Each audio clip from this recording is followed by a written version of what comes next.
नारी सक्षम भारत समस्या आजही भारतातील ग्रामीण शहरी भागातील अनेक महिलांना शिक्षण, आरोग्य, आर्थिक स्वावलंबन आणि सामाजिक सन्मान या मूलभूत अधिकारापासून वंचित राहावं लागत। आजही बालविवाह, कुपोषण यासारख्या समस्या आहेत। उपाय: महिला शिक्षणाचा प्रसार व मुलींना शिक्षणात संधी मिळावी, स्वयंरोजगार प्रशिक्षण मिळावे, महिलांमध्ये आरोग्याविषयी जागृती तसेच विशेष मोहीम राबवणे, बालविवाह व बालक अत्याचाराविरुद्ध जागृत करणे।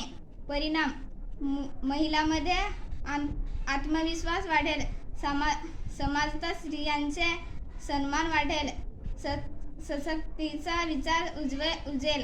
निष्कर्ष: सशक्त नारी म्हणजेच सक्षम भारत। महिलांना शिक्षण, आरोग्य, सुरक्षा आणि संधी मिळाल्यास ते समाजाचे आणि राष्ट्राचे खरे बळ बनतात।